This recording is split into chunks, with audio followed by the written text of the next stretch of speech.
Linda Barcz from the Bruce Company is here, taking your calls at 270-9933. I guess Easter's coming right around the corner. Easter is the theme, but it's also people are out gardening. And so if you have issues with how you're doing it right now, we've got little supports for your knees. Those are nice. And if you don't want to kneel, Lena says that this really works. She's a gardener at the Bruce Company, and it's a little chair that you sit on, and then you can actually twirl and move around, keep your tools underneath here. I'm thinking it actually looks pretty good. So, all right, and it's time to start seeds? That's right, your tomatoes and peppers. It is 6 weeks before we're going to be putting out plants. You want to get out in the garden and plant, but it's too early. It is, well, you can put things like lettuce and peas and onions can go in, and I think even potatoes. As far as your tomatoes and peppers, you're starting those as seed indoors. Okay, so let's get to the phones. We will start with Marion in DeForest. Hi, Marion. Marion, you there? I don't hear her, but I think she has a Boston. Marion, you there? Yes, okay. I'm here. All right, go ahead with your question. Okay, I have a Boston ivy that I've had since December, and now all of a sudden it's losing its leaves. Okay, are those leaves turning yellow before they drop? Yes. Okay, I think that probably the most common thing is that they're very prone to spider mites. So it may be that, or it may be that you're overwatering. So check your soil conditions, and if you want to test for spider mites, take a sheet of white paper, knock the leaves, and if little specks like pepper drop to it, and then they start to crawl around eventually, or you take your hand and there's red streaks, that's spider mites. And then you have to use, and that's not an insect, that's a spider, so you would have to use something that would control that, either insecticidal soap or something specific for spider mites. All right. Let's go to Debbie in Boscoville. Hi, Debbie. You there? Debbie, you there? Yes, I am. Hi, what's your question? I was wondering if I can trim my shrub roses now. I think it definitely, yes. Mine are with large leaves, so you're going to know what is surviving and what not. So just take off anything that's brown, or I'm finding that my roses are budding out all the way to the tip this spring. Yeah. Looks like they're coming through just great. A mild winter. Yes, it was. All right, Charlie in Sun Prairie. Hi, Charlie.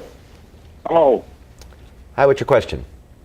I've got a birch clump, 3 trees that are fairly good size, and one of them sheds its bark regularly, and the other 2 never do. Is there a difference between the trees, or what is that? Okay, the birch trees, the bark that sort of exfoliates, that it peels off, that's a factor of age. So if the other ones are younger, that just means that they'll do it eventually, because if you have a clump, typically one is a little bit bigger than the other, so that the first one might be larger in diameter, exfoliating, and then the other 2 will follow, I expect. So it's supposed to do that? Yes, it is. It doesn't hurt the tree? No. Just creates a mess. No. Everett in Mount Horeb. Hi, Everett, what's your question?